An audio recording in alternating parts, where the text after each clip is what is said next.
तो आज हम पेप्टिक अल्सर के बारे में पढ़ेंगे। तो ये एक पैथोलॉजी है रिलेटेड टू डाइजेस्टिव सिस्टम। तो पेप्टिक अल्सर के बारे में आज हम स्टडी करेंगे। तो पेप्टिक अल्सर के बारे में स्टडी करने से पहले, जैसे कि हमने लास्ट अपने लेक्चर्स में गैस्ट्राइटिस के बारे में पढ़ा था, तो हमने स्टमक के बारे में कुछ कुछ चीज़ों के बारे में पढ़ा था, कुछ फिजियोलॉजी, कुछ एनाटॉमी के बारे में पढ़ा था। तो उसी तरह इस पेप्टिक अल्सर के लेक्चर में हम डिओडिनम के बारे में कुछ इंफॉर्मेशन गैदर करेंगे। तो सबसे पहले डायग्राम देखेंगे। तो जैसे कि मैंने पिछली बार बताया था कि कुछ स्टमक इस तरह से होता है। ये आ गया आपका इसोफेगस, ये पूरा आ गया स्टमक। और कुछ स्टमक के बाद कुछ छोटा सा एक ऑर्गन होता है जिसे हम कहते हैं डिओडिनम। क्या कहते हैं? डिओडिनम। तो स्टमक से लेके जेजुनम के बीच का पार्ट होता है वो डिओडिनम है। तो डिओडिनम क्या है? स्मॉल इंटेस्टाइन का एक पार्ट है। स्मॉल इंटेस्टाइन में 3 पार्ट्स आते हैं। सबसे पहला आता है डिओडिनम, फिर आता है जेजुनम और फिर आता है इलियम। क्या आता है? 3 पार्ट आते हैं स्मॉल इंटेस्टाइन में। सबसे पहला आता है डिओडिनम, दूसरा आता है जेजुनम, तीसरा आता है इलियम। तो ये क्या है? पहला पार्ट है जिसे हम कहते हैं डिओडिनम, जो कि कनेक्ट करता है स्टमक को जेजुनम तक। तो इसके बारे में थोड़ा देखेंगे। तो ये ऑर्गन कौन सा है? तो इसे हम कहते हैं duodenum. It is the first section of the small intestine. मतलब हम या फिर कह सकते हैं कि फर्स्ट सेक्शन है या फिर फर्स्ट पार्ट है स्मॉल इंटेस्टाइन का। इसका लेंथ कितना है? तो अराउंड 25 से लेके 38 सेंटीमीटर जितना लंबा है। कितना है? 25 से लेके 38 सेंटीमीटर लंबा है। It connect stomach to the jejunum. तो यहाँ पे स्टमक जो है यहाँ से लेके ये डिओडिनम पूरा है और इसके आगे का पार्ट जो कंटिन्यू होता है वो जेजुनम में कंटिन्यू होता है। तो ये क्या है? फर्स्ट सेक्शन है स्मॉल इंटेस्टाइन का, 25 टू 38 सेंटीमीटर लॉन्ग है, connecting stomach to the jejunum. Stomach को जेजुनम से कनेक्ट करता है। दूसरा चीज, इसमें 4 लेयर्स प्रेजेंट होते हैं। जो इसके मसल्स होते हैं उसमें 4 लेयर प्रेजेंट होते हैं। सबसे पहले लेयर को बोलते हैं म्यूकोजा, दूसरा सब म्यूकोजा, तीसरा मस्क्यूलरिस एक्सटर्ना, चौथा एडवेंटिशिया। क्या क्या है? तो 4 लेयर प्रेजेंट होते हैं, mucosa, sub mucosa, muscularis externa और एडवेंटिशिया।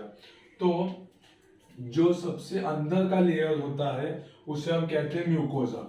जो म्यूकोजा होता है वो कोई एपिथेलियम से बना होता है जिसे हम कहते हैं कॉलमनार एपिथेलियम। Columnar epithelium. उसके साथ साथ उसमें कुछ ग्लैंड्स होते हैं और कुछ स्ट्रक्चर होते हैं जिसको हम कहते हैं माइक्रोविली। माइक्रोविली। तो म्यूकोजा जो होता है वो सबसे इनर मोस्ट, या मतलब अगर हम लेयर्स के बारे में देखेंगे तो जो डिओडिनम होता है उसमें सबसे पहला लेयर होता है, सबसे ऊपर का लेयर होता है वो है म्यूकोजा। म्यूकोजा बना होता है कॉलमनार एपिथेलियम से। उसमें ग्लैंड प्रेजेंट होते हैं और उसमें माइक्रोविलाई होता है। माइक्रोविलाई कैसा होता है? तो जैसे कि हम अगर म्यूकोजा देखेंगे तो उसके ऊपर कुछ सेल्स प्रेजेंट होते हैं जिसे हम कहते हैं कॉलमनार सेल्स। कुछ ऐसे सेल्स प्रेजेंट होते हैं जिसे हम कहते हैं कॉलमनार सेल, और उसके ऊपर ही हेयर लाइक स्ट्रक्चर्स होता है जिसे हम कहते हैं माइक्रोविले। तो माइक्रोविले क्यों देता है? तो ये क्या करता है? सरफेस एरिया को बढ़ाता है। क्या करता है? सरफेस एरिया को बढ़ाता है ताकि जो एब्जॉर्प्शन हो वो काफी ज्यादा अमाउंट पे हो। जैसे कि यहाँ से पूरा अगर एब्जॉर्प्शन होता है तो ये क्या है?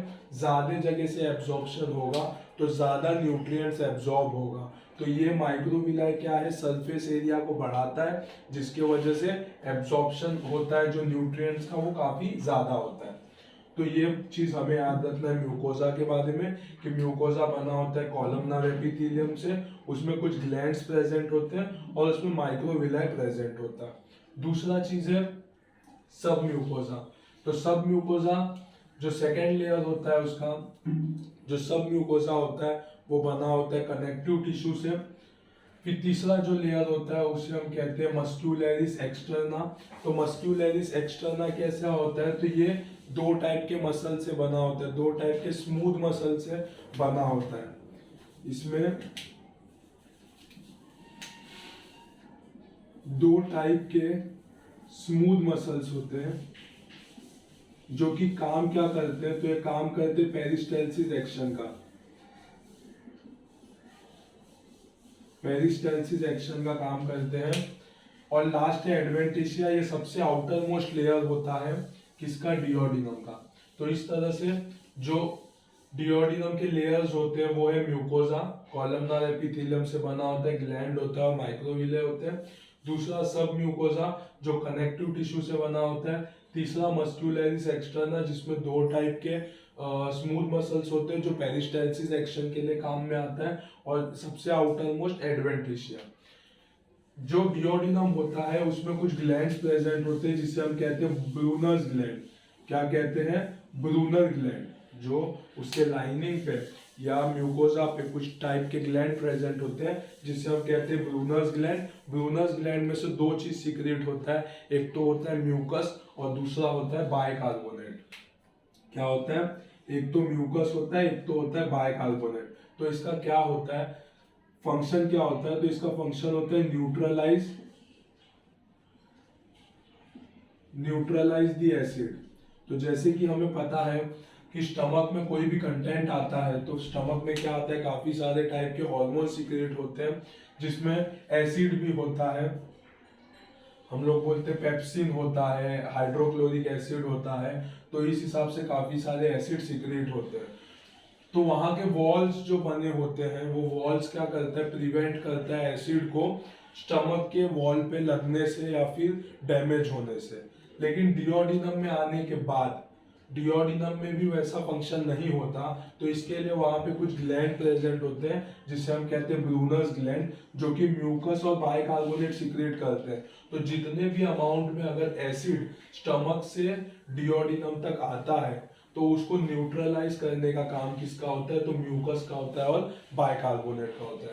तो इसलिए ब्रूनर्स ग्लैंड प्रेजेंट होते हैं ताकि स्टमक में से जो भी एसिड निकलता है या जो भी एसिड डिओडिनम तक आता है उसको न्यूट्रलाइज किया जाए और उसके वजह से जो उसके डिओडिनम के वॉल्स होते हैं वो डैमेज होने से बचाया जाए। तो ये काम होता है ब्रूनर्स ग्लैंड का।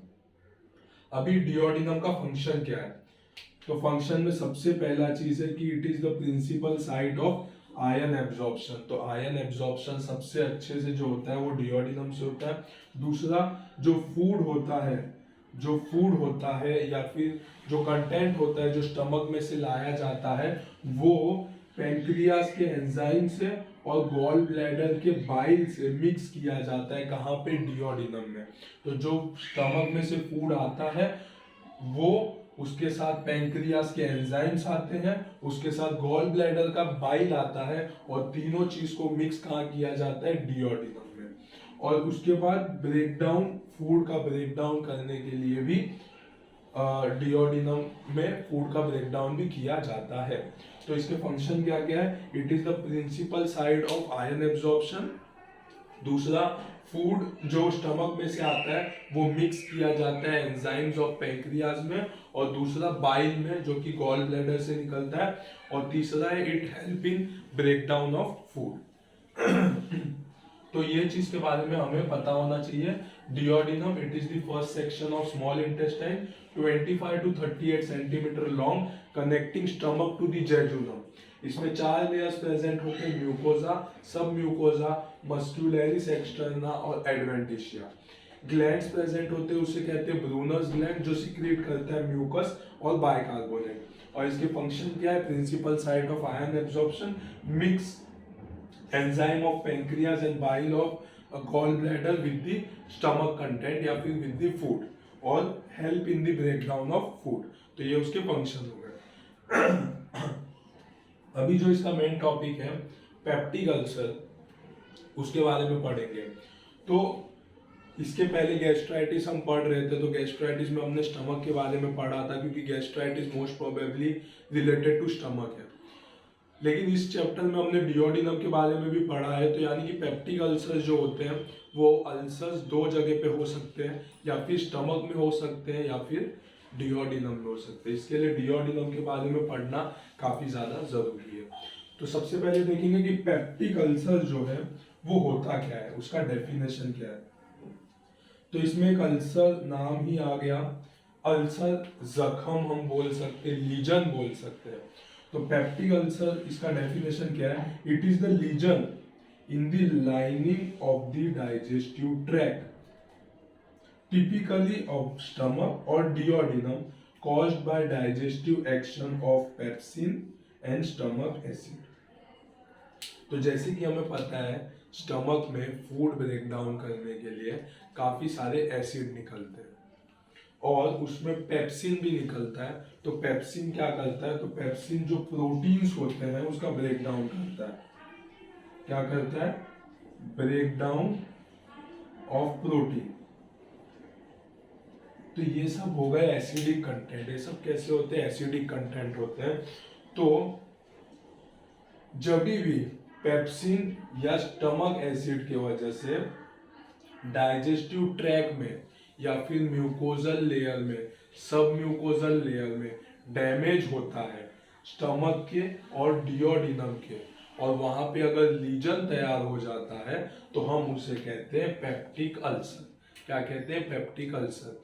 तो पेप्सिन या फिर स्टमक के एसिड के वजह से जो डिओडिनम और स्टमक होता है उसके लाइनिंग में, या फिर हम कह सकते हैं म्यूकोजा में और सब म्यूकोजा में डैमेज हो जाता है, जिसके वजह से वहां पे अल्सर फॉर्मेशन होते हैं, तो हम उसे क्या कहते हैं, पेप्टिक अल्सर।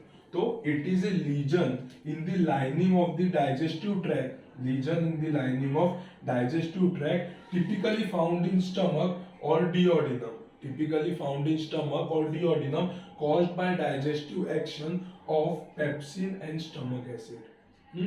तो लीजन है जो कि डाइजेस्टिव ट्रैक में होता है, मोस्ट प्रोबेबली स्टमक और डिओडिनम। कैसे होता है, तो ये डाइजेस्टिव एक्शन होता है पेप्सिन और स्टमक एसिड की वजह से ये होता है। तो डेफिनेशन क्या है, it is a lesion in the lining of the digestive tract, typically in stomach or duodenum, caused by digestive action of pepsin and stomach acid। इसके दो टाइप होते हैं, एक तो एक्यूट और एक तो क्रॉनिक। तो एक्यूट यानी कि सडनली सीवियर या सडन, क्रॉनिक लेट ऑनसेट या फिर स्लो ऑनसेट जो होता है पेप्टिक अल्सर, उसे हम कहते हैं क्रॉनिक। तो इसके दो टाइप होते हैं पेप्टिक अल्सर के, एक तो एक्यूट और एक तो होता है क्रॉनिक। तो सबसे पहले एक्यूट पेप्टिक अल्सर के बारे में देखेंगे। तो एक्यूट पेप्टिक अल्सर, तो जैसे नाम से पता चल रहा है हमें, एक्यूट यानी कि सीवियर या फिर सडन ऑनसेट, पेप्टिक अल्सर यानी कि lesion in the digestive tract. क्यों होता है, तो डाइजेस्टिव जो एंजाइम्स होते हैं या फिर हम कह सकते हैं डाइजेस्टिव एक्शन होता है पेप्सिन और स्टमक एसिड की वजह से जो अल्सर्स फॉर्मेशन होते हैं। तो इसमें क्या देखने मिलता है, तो इट इज ए मल्टीपल, काफी सारे होते हैं, small mucosal erosion seen in the stomach but occasionally involving duodenum. Most probably acute peptic ulcer जो होता है वो स्टमक में देखने को मिलता है। इरोजन इसमें कैसा होता है, मल्टीपल, छोटे छोटे छोटे छोटे काफी सारे स्मॉल म्यूकोजल इरोजन देखने को मिलते हैं। तो इरोजन का मतलब क्या होता है, एब्रेशन।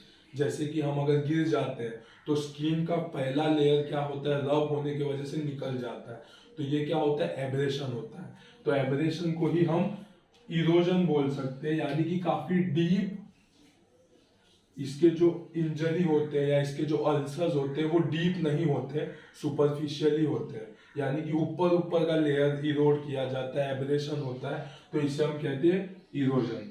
तो काफी सारे मल्टीपल स्मॉल म्यूकोजल इरोजन देखने मिलते हैं, मतलब म्यूकोजा जो सबसे ऊपर का लेयर होता है उसमें इरोजन देखने मिलता है, जो कि ज्यादातर हमें स्टमक में देखने मिलेगा और बहुत कम अमाउंट में डिओडिनम में देखने मिलेगा। तो उसे हम कहेंगे एक्यूट पेप्टिक अल्सर। दूसरा, इसका इटियोलॉजी क्या है, कॉजेज क्या क्या है। तो कॉजेज में सबसे पहला कॉज है साइकोलॉजिकल स्ट्रेस और दूसरा है फिजियोलॉजिकल स्ट्रेस।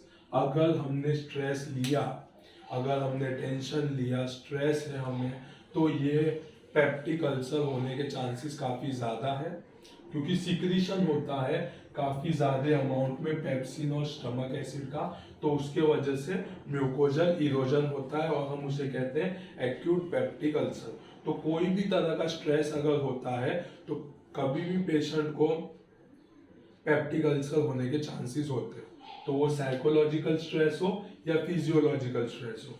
फिजियोलॉजिकल स्ट्रेस में क्या आता है, तो सबसे पहले आता है इंट्राक्रेनियल लीजन, दूसरा एक्सटेंसिव बर्न, तीसरा ड्रग इनटेक, चौथा लोकल इरिटेंट, शॉक और सेप्टिसेमिया। क्या आता है, इतने सारी चीजें आती है। तो सबसे पहले हम देखेंगे इंट्राक्रेनियल लीजन।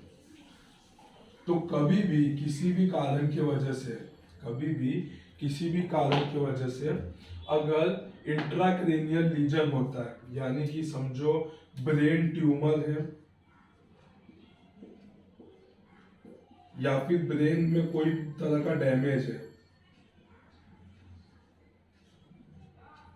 तो उसके वजह से क्या होता है, तो उसके वजह से क्या होता है, वेगल स्टिमुलेशन होता है।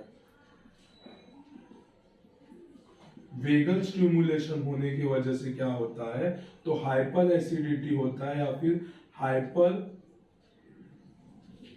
सिक्रीशन होता है ऑफ एसिड। एसिड का हाइपर सिक्रीशन होने लगता है और उसकी वजह से क्या होता है, तो उसकी वजह से गैस्ट्रो डियोडिनल अल्सर्स होने लगते हैं, गैस्ट्रोडियोडिनल अल्सर्स होने लगते हैं, जिसे हम कहते हैं कुशिंग अल्सर। क्या कहते हैं, कुशिंग अल्सर्स।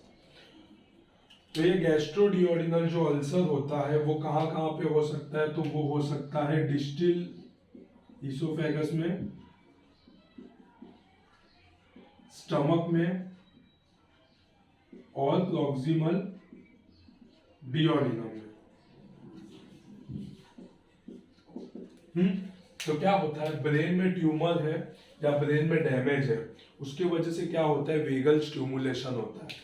वेगल स्टिमुलेशन होने की वजह से जो सिक्रीशन होता है एसिड का वो बढ़ जाता है, यानी कि हाइपर सिक्रीशन ऑफ एसिड होता है, जिसकी वजह से हमें गैस्ट्रोडियोडिनल अल्सर्स देखने मिलते हैं, जो कि डिस्टिल इसोफेगस में, स्टमक में या फिर हम कह सकते हैं प्रॉक्सिमल डियोडिनम में अल्सर्स या फिर म्यूकोजल इरोजन देखने मिलते हैं, जिससे हम कहते हैं कुशिंग अल्सर। क्या कहते हैं, कुशिंग अल्सर। तो साइकोलॉजिकल स्ट्रेस, फिजियोलॉजिकल स्ट्रेस में इंट्राक्रेनियल लीजन की वजह से कुशिंग अल्सर्स देखने को मिलता है। दूसरा, एक्सटेंसिव बर्न की वजह से कर्लिंग अल्सर्स देखने मिलते हैं। तो कभी भी अगर बहुत ज्यादा बर्न हुआ है, कैसा, एक्सटेंसिव बर्न है, तो उसकी वजह से क्या होता है, तो वाटर का डिप्लीशन होता है, या फिर हम कह सकते हैं प्लाज्मा प्रोटीन जो होते हैं उसका डिप्लीशन होने लगता है, और डिप्लीशन होने के वजह से क्या होता है, म्यूकोजल इरोजन होने लगते हैं, और उस कंडीशन को हम कहते हैं कर्लिंग अल्सर्स। क्या कहते हैं उसे, कर्लिंग अल्सर्स। तो जो इंट्राक्रेनियल लीजन की वजह से होता है उसे हम कहते हैं कुशिंग अल्सर्स, और जो एक्सटेंसिव बर्न की वजह से होता है उसे हम कहते हैं कर्लिंग अल्सर्स। तो ये जो नाम है ये साइंटिस्ट के ऊपर है जिन्होंने इस चीज को फाइंड आउट किया था, तो इसीलिए इसका नाम कुशिंग अल्सर और कर्लिंग अल्सर्स रखा गया है। तीसरा है ड्रग इनटेक। तो कुछ कुछ ड्रग्स है जिसकी वजह से हमें ulcers formation, peptic ulcer formation देखने को मिलते हैं। उसमें है NSAID, non steroidal anti inflammatory drug, aspirin और इंडोमिथासिन। ये most probably as a pain killer का काम करते हैं, एंटी इंफ्लेमेटरी का काम करते हैं। तो ये ड्रग्स लेने की वजह से भी हमें पेप्टिक अल्सर देखने को मिलता है। लोकल इरिटेंट, लोकल इरिटेंट यानी कि अल्कोहल कंजम्पशन या फिर स्मोकिंग, इन चीजों की वजह से भी क्या होता है, तो पेप्टिक अल्सर देखने मिलते हैं। इसके बाद एक कंडीशन आता है शॉक और सेप्टिसेमिया यानी कि इंक्रीज इन्फेक्शन। तो ये सब कारण से भी हमें एक्यूट पेप्टिक अल्सर देखने मिलता है। तो सबसे पहला साइकोलॉजिकल स्ट्रेस होता है, दूसरा फिजियोलॉजिकल स्ट्रेस होता है। फिजियोलॉजिकल स्ट्रेस में देखेंगे तो इंट्राक्रेनियल लीजन जिसे हम कहेंगे Cushing ulcers, extensive burn, curling ulcers, drug intake, NSAID, aspirin, indomethacin, local irritant, alcohol, smoking, shock और सेप्टिसेमिया यानी कि इन्फेक्शन। अभी एक्यूट पेप्टिक अल्सर में कुछ फीचर्स देखने मिलते हैं, कुछ मॉर्फोलॉजिकल फीचर्स है तो कुछ मैक्रोस्कोपिक फीचर्स देखने मिलेंगे और कुछ माइक्रोस्कोपिक फीचर्स देखने मिलेंगे। तो मैक्रोस्कोपिक में क्या देखने मिलेगा, तो इसमें ओवल और सर्कुलर लीजन देखने मिलते हैं। ओवल जैसे कि ओवल शेप होता है या फिर सर्कुलर शेप का जो है वो लीजन हमें देखने मिलेगा जो कि 1 सेंटीमीटर से कम होगा, 1 सेंटीमीटर से कम होगा। ज्यादातर ये स्टमक में देखने मिलता है और कभी कभार लेस फ्रीक्वेंट इन डिओडिनम, कभी कभार डिओडिनम में देखने मिलता है। माइक्रोस्कोपिकली देखेंगे तो ये एक शैलो अल्सर है। शैलो अल्सर यानी कि म्यूकोजल इरोजन होता है, यानी कि एब्रेशन होता है, बहुत डीप तक नहीं जाता। म्यूकोजा जो होता है उसका इरोजन होता है तो उसे हम कहते हैं शैलो अल्सर। उसके बेस में कुछ इन्फ्लामेटरी रिएक्शंस होते हैं। तो जैसे कि मैंने बताया था जहां पे भी डैमेज होता है वहां पे कुछ सोल्जर्स आके जमा हो जाते हैं, कुछ न्यूट्रोफिल्स, कुछ ईसिनोफिल्स, वो सब आके जमा हो जाते हैं। तो जो बेस होता है उसमें इन्फ्लामेटरी रिएक्शंस होते हैं और एक्यूट पेप्टिक अल्सर है वो हील हो जाता है अच्छे से रीएपिथेलाइजेशन से, यानी कि जितना भी उसके ऊपर के कॉलमनार एपिथेलियम डैमेज होते हैं वो अपने आप हील हो जाते हैं, पेशेंट अच्छा हो सकता है। तो जो माइक्रोस्कोपिक फीचर है उसमें हमें देखने मिलता है कि ये शैलो अल्सर है, यानी कि इरोजन जो है वो म्यूकोजल इरोजन है, बेस पे इन्फ्लामेटरी रिएक्शंस होते हैं या फिर हम कह सकते हैं इन्फ्लामेटरी मीडिएटर्स प्रेजेंट होते हैं और हीलिंग जो होता है वो एपिथेलाइजेशन के ऊपर हो जाता है, यानी कि हीलिंग अच्छे से हो जाता है एक्यूट पेप्टिक अल्सर में। तो ये सब चीज हमें ध्यान में रखना है। Acute peptic ulcer, multiple small mucosal erosion seen in stomach but occasionally involving duodenum। etiology psychological और फिजियोलॉजिकल और मॉर्फोलॉजिकल फीचर्स में मैक्रोस्कोपिक और माइक्रोस्कोपिक फीचर्स।